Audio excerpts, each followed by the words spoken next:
step. This is our level meter. So give a warm hand.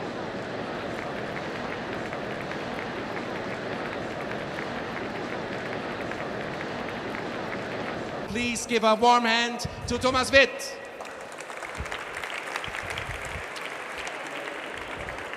Welcome, everybody. This is 5 minutes about entrepreneurship. My name is Thomas Witt. I'm 35 years old, and I'm born in Berlin. And basically, I want to tell you the life of my story as an entrepreneur within 5 minutes. So I'm going to skip the very, very early years and dive directly into when I was 14. Basically, when I was 14, I had two interests: making music and hacking with my computers. But I was completely captivated by the internet when I got my first modem. It was now about 20 years ago. It's one of my first Usenet posts about 20 years ago. So basically, that was what I wanted to do with my life. I went to university, started studying computer sciences, but things didn't turn out that well, and I dropped out of university because it was quite boring. So I decided to go on as a freelancer, and I started working for a large publishing company in Germany called Axel Springer, with its famous publications like Welt, Bild, and so on. So I worked there about a year and helped them to bring these publications online, which was not very usual at the time. So 1 year later, in 1997, I basically learned two lessons.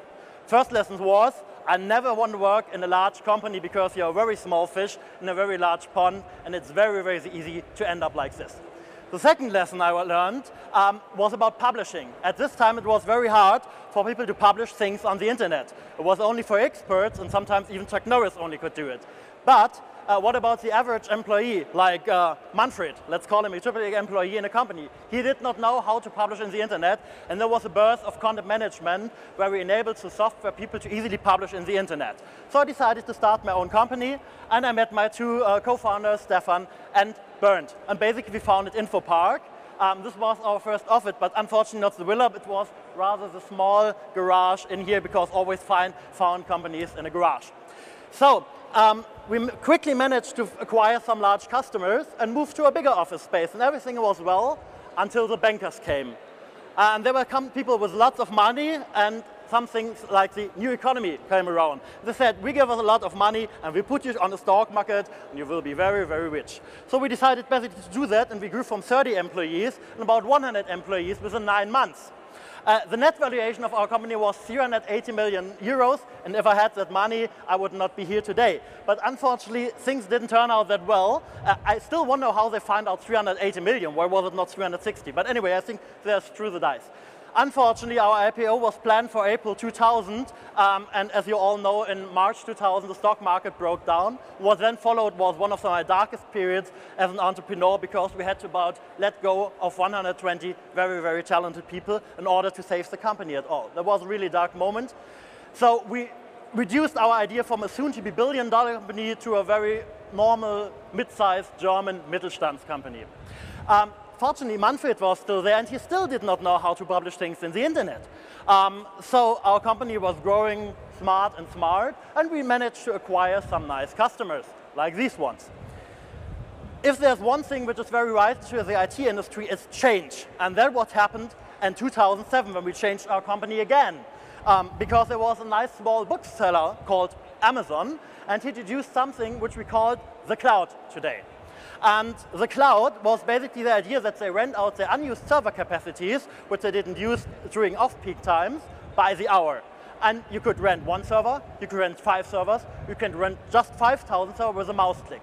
And it was the moment when we decided to transform our company again into a cloud company. What does it mean? Basically, we were producing enterprise software which large companies installed. That means enterprise software is a pain in the ass. You have to install it, you have to train you have to buy hardware, you have to train the staff, you need to care about security, you have to do the maintenance, the updates, and so on. Using the cloud, we now manage the service for our customers, which makes it much more easier for the people to use that, because they don't have any installations and automatic updates.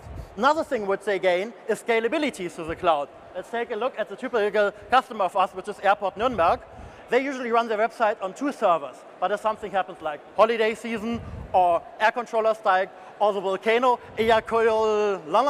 erupts, then basically the traffic pattern looks like this. And usually that would lead to a service outage, but thanks to the cloud, we can do load-based scaling. That means for the amount of time we need the resources, we get them, and we just pay for the moment we actually need them. So that's the reason why we love the cloud. We, as a small German, Berlin-based company, can basically offer world-class infrastructure to companies in Germany, in Europe, or all through the world. But one thing which definitely will not change, we will stay in Berlin, because our employees, my partners love it for the quality of life it's actually had. Actually, you can also have some fun in Berlin. It's a very inspiring city with lots of conferences, and it's a very exciting city. So my advice for you is move to Berlin, start a company. It worked quite out very well for me. Thanks a lot.